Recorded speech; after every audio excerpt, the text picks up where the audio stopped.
Get ready to get hungry. We're going to be at the Chuckwagon. This is the Tales of Mountain Creek Ranch.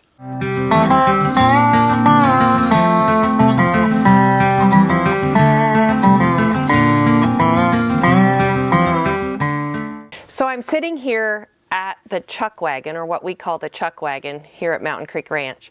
It's actually a building that's been designed to look like an old-fashioned chuckwagon. What happens here at the ranch are gatherings, wonderful gatherings of corporate retreats, upland bird hunts. Come here, do fire pit storytelling, having drinks around the fire, great food coming out of this Chuckwagon from Chef Renee. And it's just an amazing place for people to connect. So why did we call it the Chuckwagon, and why did we design this building to look like the Chuckwagon? Because the Chuckwagon was the cultural hub of the wagon trains, of the cattle drives of the 1800s.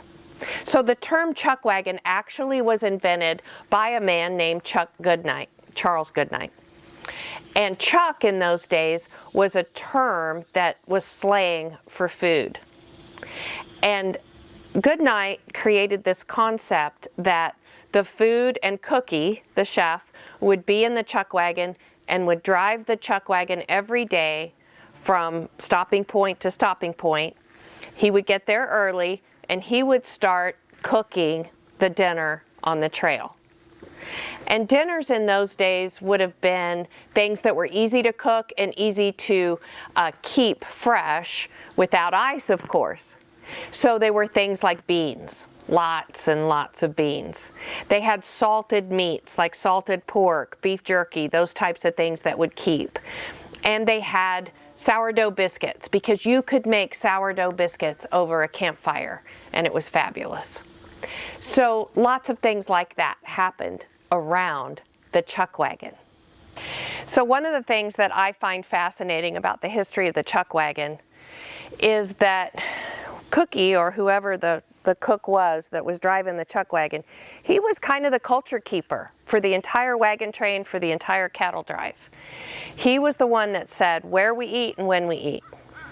And he also defined how we eat.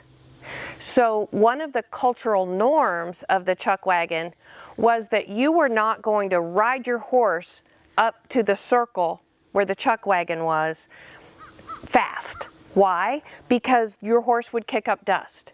You would never bring another wagon or a covered wagon up into the circle of the Chuckwagon that Cookie had determined was the circle where we eat. Why? Because of dust, because of insects that would come in with the horses, and just, it was kind of a sacred place of quietness, of cleanliness, as clean as you could be, and they would just gather around in that safe place. So he was kind of the culture keeper. Cultural norms are important for any leader to understand.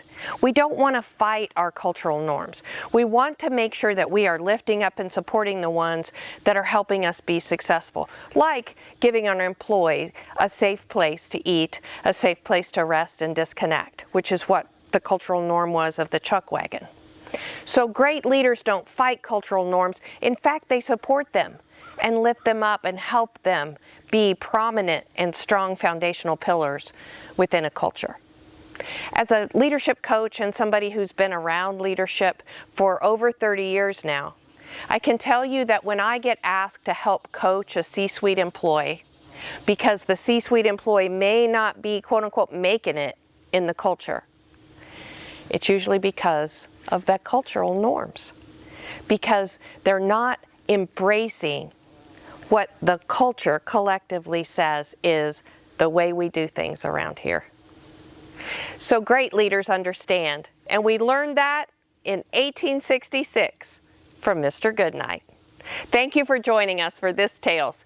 Subscribe to us over on that YouTube channel at Tales MCR, Tails MCR. We'll see you next time.